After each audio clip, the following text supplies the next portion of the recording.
O preço, né, é a informação mais importante da análise técnica. Só que não é só o preço de fechamento que me interessa. Por quê?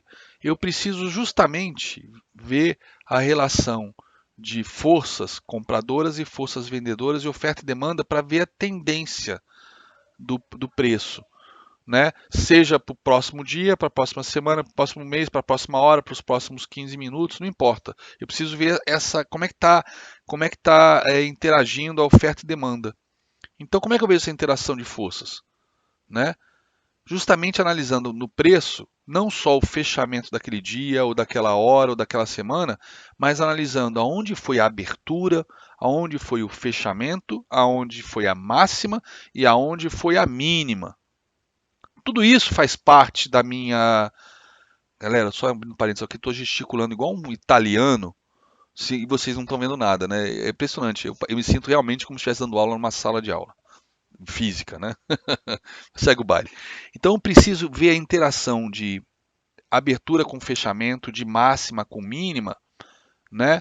A máxima com fechamento, a máxima com abertura, a mínima, tudo isso, esses quatro preços, para justamente falar, porra, quem está ganhando? São os touros ou são os ursos? Se são os touros, é uma compra. Se são os ursos, é venda. Correto? Bom, e eu tenho duas maneiras, né, principais, tem várias outras, mas esses são os dois mais clássicos. O primeiro aqui da esquerda, que é o que a gente chama de gráfico de barra, né, eu tenho abertura, fechamento, máxima e mínima, aonde é um tracinho para a esquerda é a abertura, um tracinho para a direita é o fechamento. E o máximo é o máximo da barra, a mínima é a mínima. Acabou. Esse é o padrão desenvolvido por Charles Down no século XIX, para justamente fazer esse mapeamento do preço.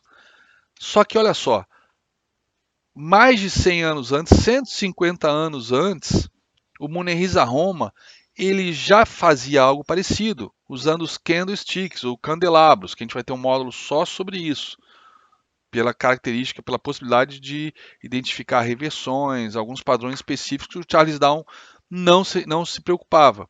Ele se preocupava realmente com a questão da tendência, dos topos e fundos, etc., como a gente viu no slide anterior. Mas o Munez Arom, dentro da filosofia oriental de buscar equilíbrio, ele buscava as reversões e utilizava muitos candlesticks para isso. Tá? Então, como é que é os candlesticks? Como é que são os candlesticks? São exatamente como a barrinha. A barrinha. Só que a diferença é que se o fechamento está acima da abertura, eu vou desenhar um corpo branco. Se o fechamento está abaixo da abertura, eu vou desenhar um corpo preto, né? Ou seja, aqui eu só vou saber se o fechamento está abaixo da abertura na barra, olhando com atenção para cada barra e ver se o tracinho está abaixo da abertura, do tracinho de abertura, o tracinho da direita, está abaixo. No Candlesticks, visualmente é muito mais fácil. Mesmo que você opere teoria de Down pura, não fique catando fundo e topo, né, como a gente tem feito ultimamente na sala, online, prática, ele tem essa facilidade de visual muito boa, né, de ver se o preço, se a força dominante é compradora ou vendedora, ou se o mercado está em dúvida. Ele é muito útil nesse aspecto, além de simplesmente pegar a reversão, né? Justamente porque ele desenha um corpo, e pela cor do corpo, eu sei se o fechamento foi acima da abertura ou não. Beleza?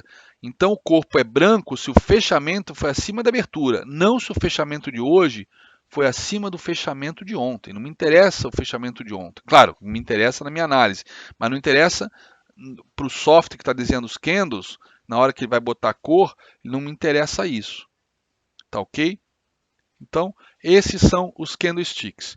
Então, abertura, fechamento, máximas e mínimas. São informações importantíssimas para eu analisar o comportamento dos preços e, com isso, identificar a força dominante, se é a oferta ou demanda, ou se está cambaleando uma dessas forças que vinha dominando, ou se o mercado está em dúvida, ou se o mercado está virando.